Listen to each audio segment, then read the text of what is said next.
tema que nos reúne aquí esta noche es el título de mi último libro, que es La explosión del periodismo, de los medios de masas a la masa de medios.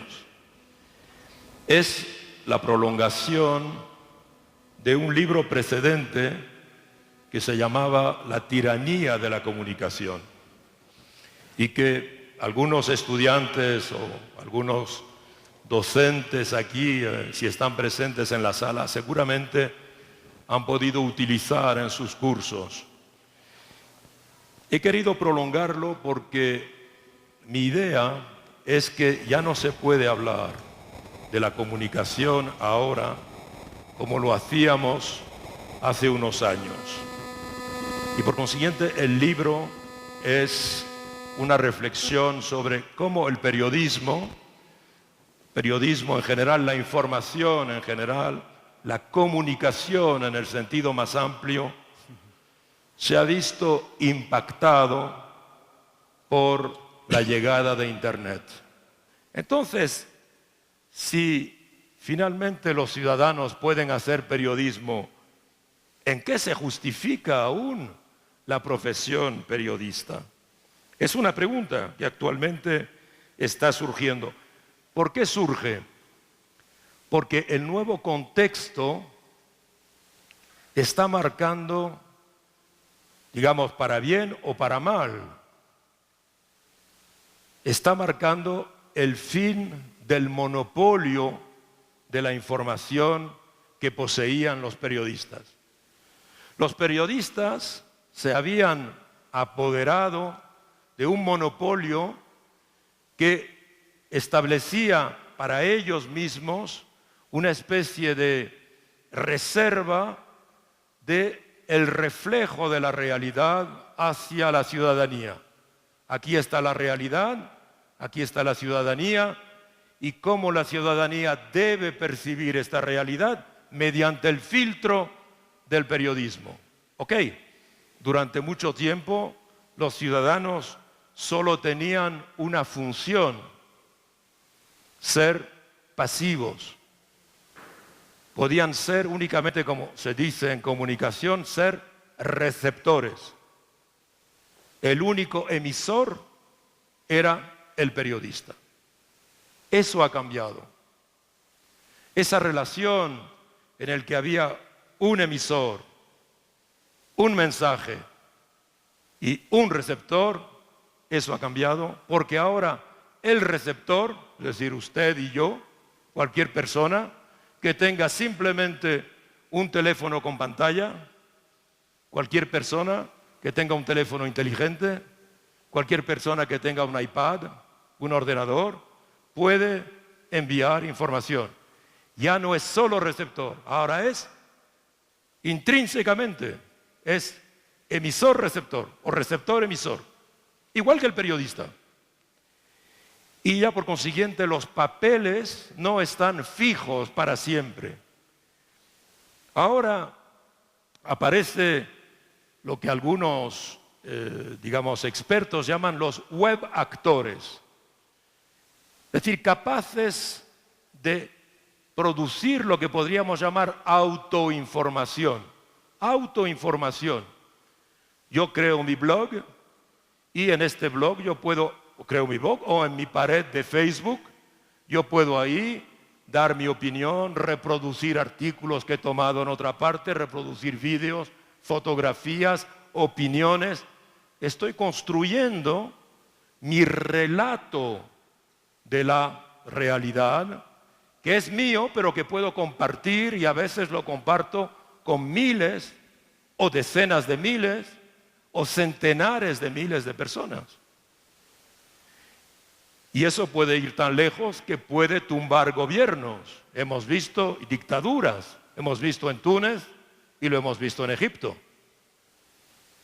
Por consiguiente, ni siquiera ahora dictaduras viejas de 40 años, como la de Mubarak, o de 30 años, como la de Ben Ali, con todo el sistema de represión posible, pudieron resistir a la ciudadanía armada con aparatitos de comunicación y evidentemente un discurso además de ira con respecto a lo que habían soportado durante tantos años. De ahí que efectivamente ese debate se plantea, bueno, ¿qué tiene de más un periodista que un web actor? Podríamos decir, sí, pero el periodista verifica la información, la compara, busca la fuente, se cerciora que esta fuente es una fuente fidedigna y por consiguiente aporta al ciudadano la garantía de que esta información es una información creíble, fiable, verídica, verdadera. Pero la pregunta que todos nos hacemos es, ¿el periodista, la mayoría de los periodistas, hacen realmente eso? ¿Hacen realmente ese trabajo? Verifican, comparan, buscan la fuente antes de difundir. Todos sabemos que muy pocos periodistas hacen ese trabajo que les distinguiría efectivamente de los web actores. ¿Y por qué no lo hacen? No voy aquí a evocar razones ideológicas, etcétera, simplemente porque estructuralmente no les es posible. Porque los medios de información han entrado en lo que podríamos llamar la dictadura de la urgencia. Piensan que es más importante difundir rápido una información que verificar esa información. Porque los medios están en competición entre ellos. El primero que difunde es el que ha ganado. Es el que atrae a los internautas, es el que va a acumular el mayor número de consultas, aunque en realidad esté difundiendo algo que va a tener que desmentir al cabo de poco tiempo.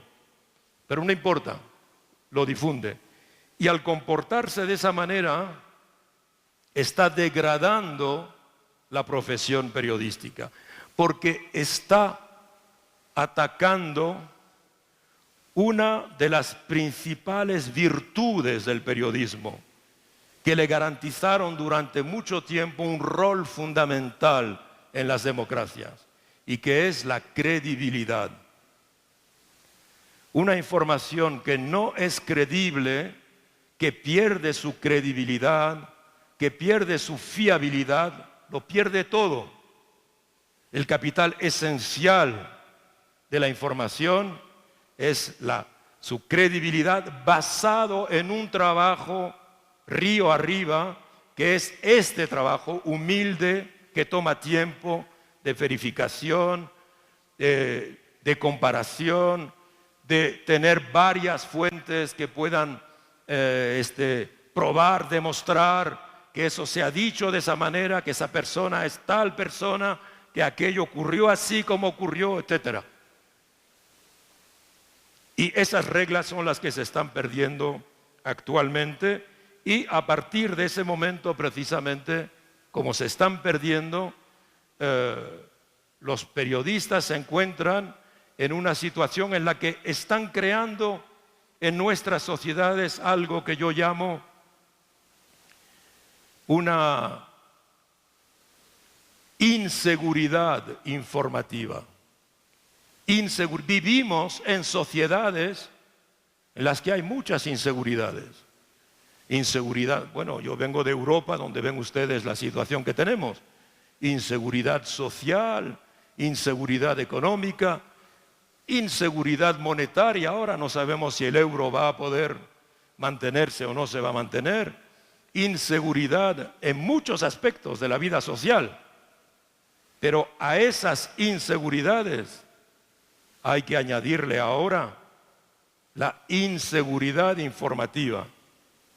Yo como ciudadano, cada uno de nosotros como ciudadano, debemos tener ahora un reflejo. Cuando leo una información, Mi primer reflejo debe ser, yo voy a verificar, voy a ir a buscar otra fuente, porque igual no es una información verdadera, porque estamos muy acostumbrados a recibir informaciones que son luego desmentidas la misma tarde o al día siguiente, y entonces nos damos cuenta que nos hemos engañado, nos han engañado, nos han manipulado. Quisiera hablar de otro aspecto, que es un aspecto que nos interesa también enormemente, que abordo evidentemente en el libro, y que considero que es una de las causas por las cuales la información dominante hoy está desprestigiada en gran parte.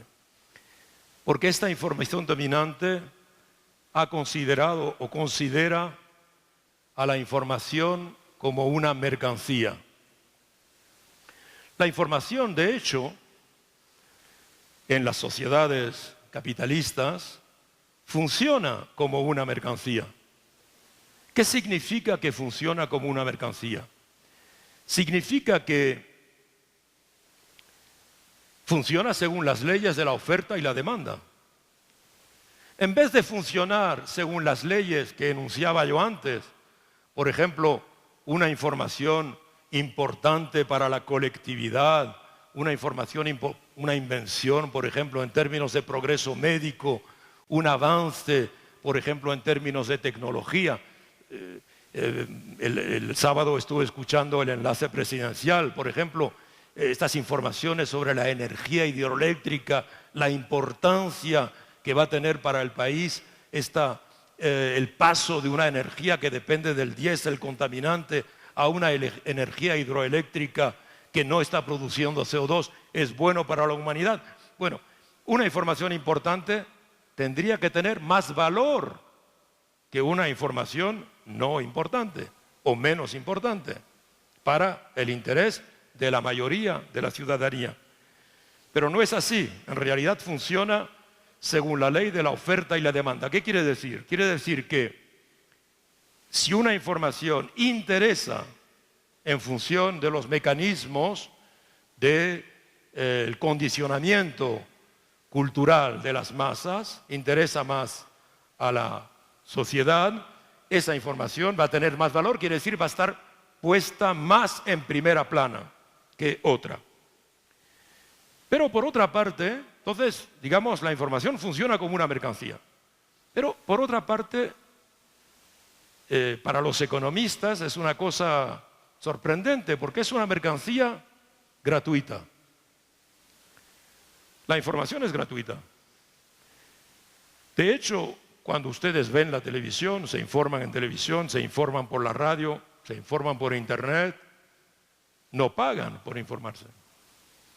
Cuando ustedes se informan mediante, no sé si es el caso aquí en Quito o en Guayaquil, si hay periódicos de papel gratuitos, por ejemplo, pero en muchas capitales europeas y también en Latinoamérica existen periódicos de papel gratuitos, son gratuitos. O sea que la información, excepto en la prensa de papel de pago, es gratuita. Y por consiguiente la cuestión que nos planteamos es, ¿pero cómo la información es gratuita? Porque evidentemente este es un primer elemento que hay que entender y que es muy importante. Sí, la información es gratuita, porque lo que interesa es que sea consumida por el mayor número posible de personas. ¿Y por qué? Porque, digamos, la ecuación económica de la información no es lo siguiente. El mercado de la información no es el siguiente. No consiste en vender información a los ciudadanos. Eso es lo que nosotros pensamos, porque todos compramos el periódico y en ese caso sí, pero digo, esa es la excepción. El mercado no consiste en vender información a los ciudadanos. El mercado consiste en vender ciudadanos a los anunciantes. Ese es el objetivo. Nosotros, consumidores de información, somos vendidos a los anunciantes. Y cuanto más numerosos seamos, más elevado será el precio de esa información. Y para que seamos muy numerosos, esa información va a ser, evidentemente, tiene que ser muy fácil. Tiene que ser escrita, si es escrita, con palabras que todo el mundo entienda, que el máximo de personas entienda. Si el castellano tiene 80.000 vocablos, se va a escribir un castellano de 2.000 vocablos, lo que se llama el castellano fundamental. Si la situación es muy compleja, se va a reducir de una manera maniquea. El problema será buenos y malos. Hay buenos y malos, punto. Para que se entienda. O bien se va a trabajar más sobre la emoción que sobre la inteligencia, partiendo del principio que todo el mundo tiene sentimientos, aunque no todo el mundo siempre comprende fácilmente de qué se trata. De ahí que se construya una información en general, evidentemente hay excepciones, pero en general se construye a causa de este mecanismo que lo que se está buscando no es dar información a los ciudadanos, sino vender ciudadanos a los anunciantes, y que se está buscando la masividad.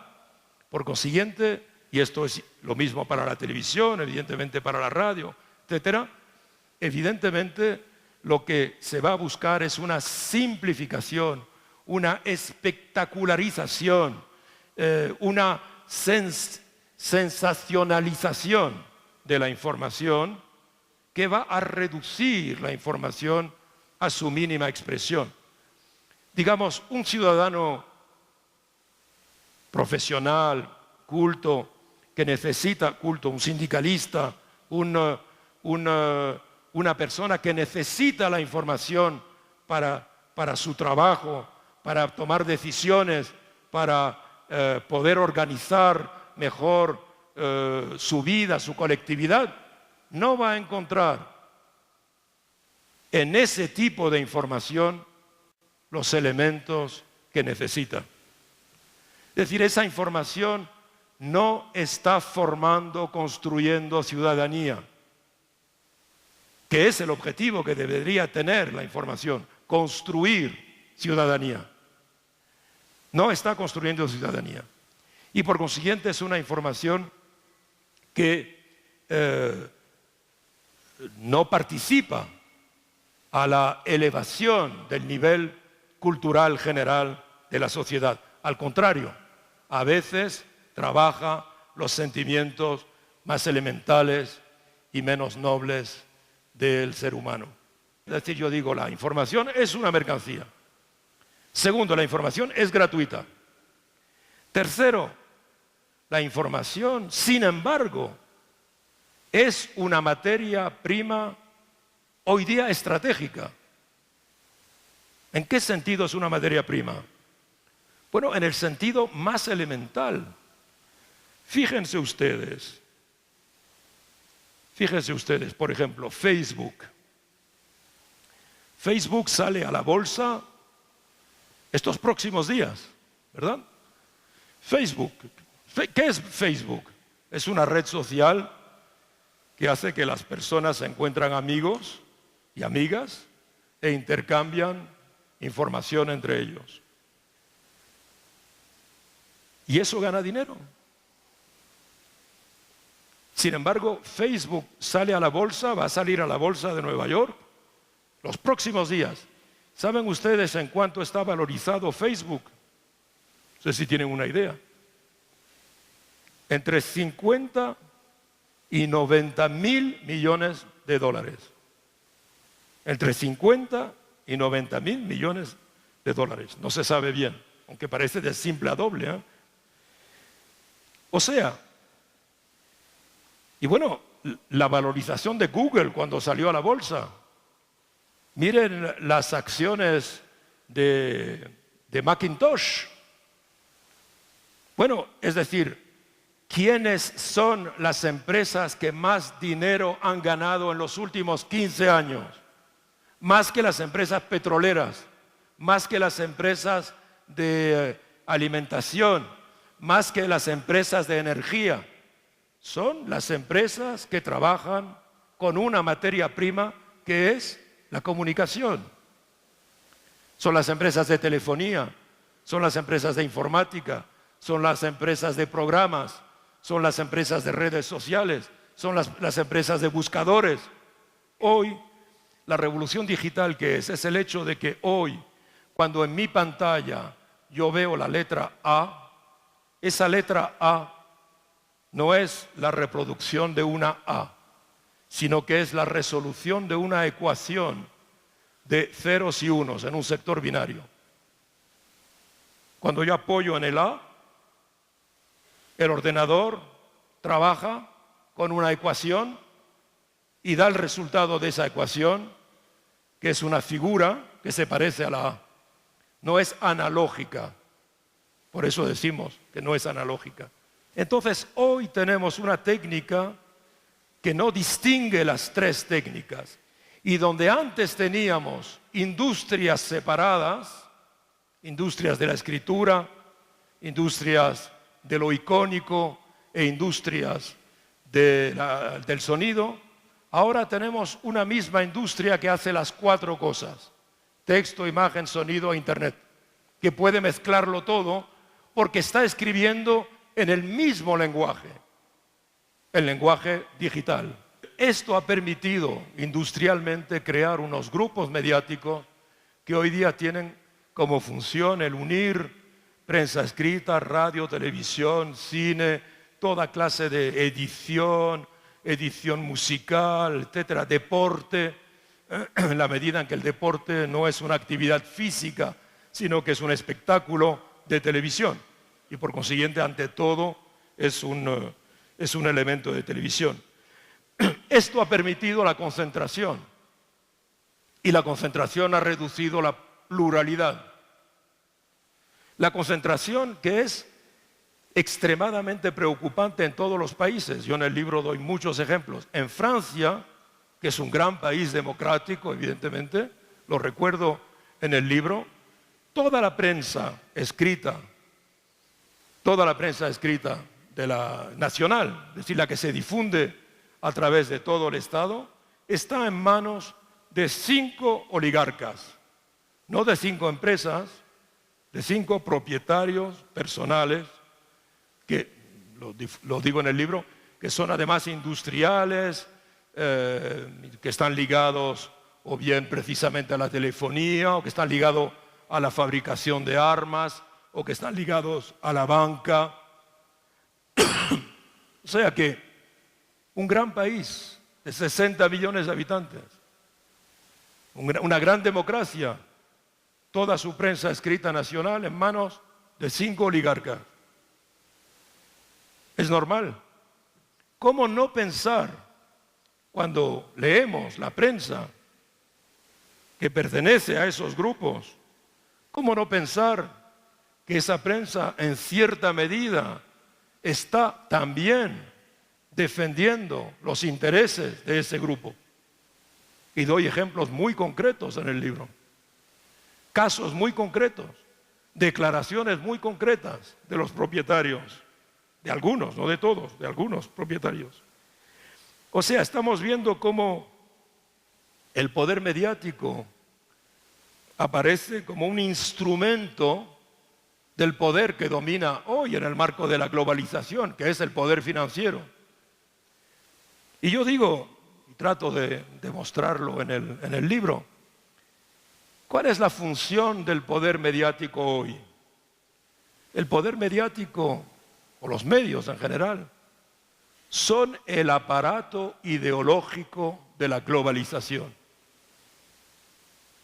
Son el aparato ideológico, es decir, son los encargados de decirle, por ejemplo, en Europa hoy, con esos planes de austeridad tremendos que están destruyendo las sociedades europeas, en Grecia, en Irlanda, en Portugal, en Italia, en España, en otros países, en la propia Alemania. En la propia Alemania, donde hay millones de niños con dificultades en la pobreza. En la propia Alemania, donde se paga la hora de trabajo, en muchos casos se paga 1 euro, una hora de trabajo, 1 euro. En la propia Alemania, donde hay más de 4 millones de trabajadores que trabajando no pueden subsistir.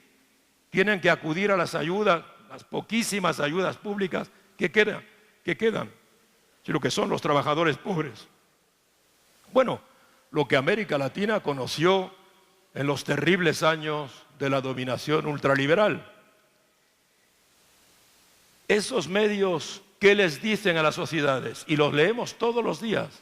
Les dicen, bueno, usted ha perdido su trabajo, le han quitado su casa, le han expulsado de su casa, ahora ya no puede acudir al médico o tiene que al médico, a la sanidad pública, tiene que pagar si acude o contribuir si acude a la sanidad pública. La educación es más cara. Si sus hijos van a la universidad ahora tienen que pagar, etcétera. Es decir, usted está en una situación, en España hay, como saben ustedes, 5 millones de parados, es decir, casi el 25% de la población activa. A esas personas los medios le dicen, alégrense, porque estamos en la vía de la salvación. Esta austeridad es buena. Esto que les está pasando es una manera de alcanzar el nivel alemán, que todo el mundo sabe que es el paraíso en la tierra, ¿verdad? Vamos por fin a poder ser alemanes. Pero la gente no quiere eso. Y por eso se está sublevando en Grecia, por eso en Francia acaban de votar en contra de los programas de austeridad por un presidente de izquierda. Por eso la izquierda de la izquierda, que se inspira mucho del modelo latinoamericano y en particular de la Revolución Ciudadana, el Frente de Izquierda, que ha hecho un homenaje permanente a la Revolución Ciudadana.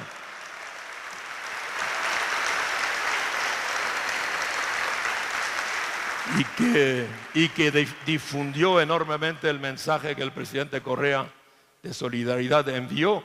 Sacó 11%, cuando antes había sacado 2% en las últimas elecciones. Es decir, multiplicó por 5 su expansión. Es el caso que ha ocurrido ahora en Grecia, donde la primera fuerza de izquierda, Syriza, también se inspira de lo que está pasando en América Latina. Bien, entonces, a esos países que se sublevan, bien, estos medios se comportan como aparatos ideológicos de la globalización. ¿Cuál es su misión? Domesticar a la sociedad. Quieren domesticar a la sociedad. Poder financiero y poder mediático constituyen una especie de gemelos que tratan de dominar a la sociedad y tratan de dominar y de controlar al poder político. Los medios, precisamente en estos últimos tiempos, tratan de insurreccionarse con respecto al poder político, cuando el poder político no está a su merced, a su servicio. No estoy citando solo el caso de Ecuador, que es paradigmático, pero en América Latina hay muchos ejemplos, en Venezuela, en Bolivia, en Argentina y en Brasil, en Uruguay, en muchos países hay esta batalla. Pero también en Estados Unidos, miren la guerra mediática que ha conducido la Fox contra el presidente Obama, una guerra espantosa, con unos argumentos detestables, racistas, inventando ese partido, el Tea Party, para oponerse al programa moderadamente social del presidente Obama. Es decir, que es un caso que vemos extenderse el hecho de que los medios tratan ellos de sustituirse a oposiciones totalmente desprestigiadas para tratar de defender sus propios privilegios. Es lo que yo llamo la crisis del cuarto poder. Había un cuarto poder. ¿A qué le llamamos el cuarto poder? Es una expresión que se inventa en Francia en 1870 y algo, en el momento del caso del asunto Dreyfus. Dreyfus era un capitán del ejército que fue condenado bajo la acusación de haber sido traidor por haber vendido o de haber transferido una información a Alemania. Pero se descubrió muy pronto que era falso. En realidad, este hombre no había hecho en absoluto eso, la prueba era falsa. Este hombre se le condenaba únicamente porque era judío y porque la aristocracia francesa no quería que hubiese oficiales judíos en el ejército francés, que debía de mantenerse puro. Entonces los intelectuales lanzaron una campaña, en particular un gran escritor, Émile Zola, que escribió un texto importante que se llamaba Yo acuso. Ahí surgieron también lo que llamamos los intelectuales. En aquel momento, los intelectuales que empiezan a luchar. Y un periódico que dirigía entonces a quien sería después un político importante, Clemenceau, un periódico que se llamaba L'Aurore, la Aurora, publicó este texto. Y hubo una batalla ideológica muy importante en Francia y Dreyfus fue rehabilitado y fue liberado. Y ahí apareció esta expresión del cuarto poder. ¿Por qué? Porque de hecho una democracia para funcionar solo necesita, y de hecho solo funciona con tres poderes. Esto lo definió, como ustedes saben, Montesquieu, un jurista francés en el momento de la Revolución Francesa, antes de la Revolución Francesa. La Revolución Francesa es la ilustración o la puesta en práctica de esta teoría en un libro que se llama El espíritu de las leyes, en el que Montesquieu dice que para que una sociedad funcione como una democracia, funcione democráticamente como una república, debe tener un poder legislativo, que es la representación como una maqueta, como un modelo reducido de la sociedad, de lo que piensa la sociedad. Debe tener un poder ejecutivo, que es la emanación de ese poder legislativo. Primero hace las leyes, el segundo ejecuta esas leyes, lleva a la práctica esas leyes, y al lado, independiente del poder político, un poder judicial, un poder de la justicia. Con esos tres poderes, una democracia funciona. El caso Dreyfus viene a demostrar que, en definitiva, una democracia funciona mal cuando no hay, digamos, una vigilancia suplementaria a cómo funcionan esos poderes. Y esta instancia nueva es una creación de los medios de comunicación. Porque los medios de comunicación, los medios de masas, no existen desde siempre. No siempre ha habido medios de masas. En la antigüedad, en la Edad Media, en el siglo XVI, XVII, no había medios de masas. Los medios de masas empiezan a aparecer en el siglo XVIII y sobre todo, evidentemente, son de masas a partir de la segunda mitad del siglo XIX. ¿Por qué? Porque para que un medio sea de masas, un medio por definición es escrito en esta época. Para que sea de masas, las masas tienen que saber leer y escribir. Y en ningún país europeo, hasta en Francia, por ejemplo, hasta la segunda mitad, digamos el último tercio del siglo XIX, no hubo una política de alfabetización masiva. La hizo Jules Ferry, al que mañana el nuevo presidente francés va a rendir homenaje, precisamente. Y, por consiguiente, si las masas no saben leer, no se les pueden dar periódicos para que lean. Primero hay que alfabetizar. Segundo, tenemos que estar en democracia. En Europa, en el siglo XIX, había 4 o 5 democracias como máximo. Lo demás eran tiranías o satrapías. Tercero, Si queremos que sea de masas, el medio que se difunde, el periódico que se difunde, tiene que ser muy barato, porque la gente no va a gastar mucho dinero comprando periódicos. Y esas condiciones, democracia, que la gente en mayoría sepa leer, que el periódico sea barato, esto solo se consigue en algunos países, Estados Unidos, Inglaterra, Francia, Bélgica, Países Bajos, Suiza, en algunos países. En esos países aparece, en estas condiciones, aparece, digamos, un actor nuevo y fundamental, que es la opinión pública. Lo que llamamos opinión pública no es más que el reflejo de los medios. No puede haber opinión pública si no hay medios de masas. Yo no puedo tener una opinión sobre lo que pasa, no sé, en Afganistán, si no he leído cosas sobre Afganistán. Yo no tengo ninguna experiencia de Afganistán. No conozco a nadie que haya estado en Afganistán y me haya contado lo que pasa en Afganistán. Por consiguiente, mi opinión, y tengo una opinión sobre Afganistán, es puramente mediática. Esto es lo que se llama la opinión pública. Pero la opinión pública, el caso Dreyfus va a demostrar que la opinión pública puede corregir los errores de los tres poderes legítimos, digamos, de la democracia. Porque las democracias, aun siendo democracias, pueden cometer barbaridades. Fíjense, la primera democracia moderna son los Estados Unidos, 1776. Un modelo para Francia, la Revolución Francesa, un modelo para las revoluciones latinoamericanas. Pero una democracia esclavagista. Esclavagista.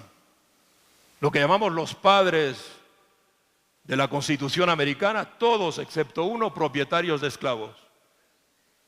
El Capitolio lo construyeron los esclavos. La Casa Blanca la construyeron los esclavos. Democracia para los blancos, no para los no blancos.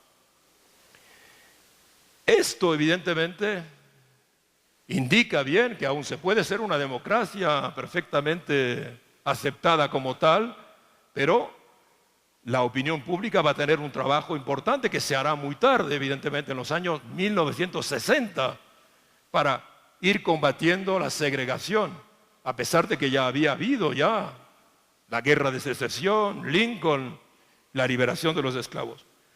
Bueno, y los colonialismos, países como Francia, Inglaterra, Bélgica, países perfectamente democráticos, en todo caso Inglaterra y Francia, llevaron a cabo guerras coloniales. La opinión pública se oponía a esto. Y bueno, y condenar a inocentes, los tribunales pueden haber condenado a inocentes. La opinión pública ha combatido para liberar a fulano, a mengano. La opinión pública pasa a ser algo importante y los medios, entonces, tienen una función que es una función correctora. E indiscutiblemente no se puede imaginar una democracia moderna sin ese cuarto poder. No se puede imaginar. El cuarto poder tiene una función necesaria, indispensable. De ahí la legitimidad de la reflexión de los periodistas. Pero lo que podemos decir en función de lo que dije antes es que hoy estamos ante una crisis del cuarto poder. En mi opinión, en muchos aspectos, el cuarto poder hoy día ha fallado a su misión. No está respetando su misión, que es la de, lo decía antes, construir ciudadanía, construir país, construir un país más igualitario, evidentemente, más justo, más solidario. Hoy no, hemos dicho antes, los medios, prensa, radio, televisión, pertenecen a grupos Estos grupos mediáticos están ligados a la lógica de la globalización. Estos grupos anteponen la libertad de empresa a su libertad, la libertad de hacer beneficio, a cualquier otro presupuesto. Y por consiguiente, cuando dicen que defienden la libertad de expresión, están defendiendo su libertad de empresa y están confundiendo la libertad de expresión, que es un bien colectivo. Nuestros países han luchado por tener la libertad de expresión. Las repúblicas se han instituido para luchar contra las oligarquías, los poderes que efectivamente impedían la libertad de expresión. Pero esa libertad de expresión no puede estar únicamente detentada por un pequeño grupo que se autodenomina protector, defensor, propietario de la libertad de expresión. La ciudadanía tiene derecho a una información de calidad. Y hoy día, en el contexto de funcionamiento de los medios, aunque hay excepciones, repito, hay medios que son extremadamente constructivos, extremadamente serios y extremadamente respetuosos de la misión del cuarto poder, obviamente. Y hay periodistas que están ellos mismos en favor de esta concepción noble y alta y ciudadana del periodismo. Pero globalmente el cuarto poder, repito, ha fallido. Por eso yo defiendo esta idea del quinto poder. Ha llegado el momento de desarrollar el quinto poder. ¿Qué es el quinto poder? Hoy, lo hemos visto en la primera parte de la conferencia, todos tenemos o podemos disponer de medios ligeros de información y de comunicación, teléfonos, redes sociales, computadoras, etcétera, que nos permiten difundir información. Y debemos tener como primera preocupación el contraatacar, el desmontar los mecanismos del cuarto poder, del pretendido cuarto poder, que está funcionando a su propio servicio. Yo le decía al presidente hace un momento que el sábado me interesó enormemente la secuencia sobre la información, donde el presidente demostró el uso que se había hecho de la imagen de Monseñor Proaño, por ejemplo. Y con ese documento extraordinario en el que se reveló aquí durante la alocución, en el que precisamente la prensa de la época trataba a Monseñor Proaño de una manera absolutamente escandalosa y hoy lo utilizaban como un modelo que se opondría al gobierno que trataría de silenciarlo si viniese hoy, cuando fueron ellos los que trataron de silenciarlo en aquel momento.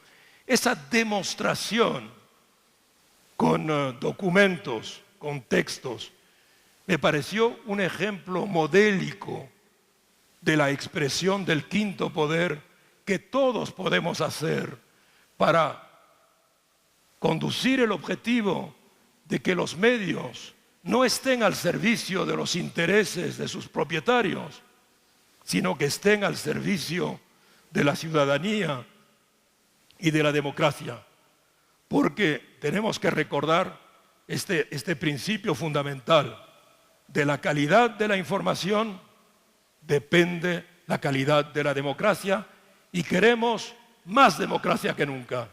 Y en esta revolución ciudadana lo demuestra permanentemente. Muchas gracias.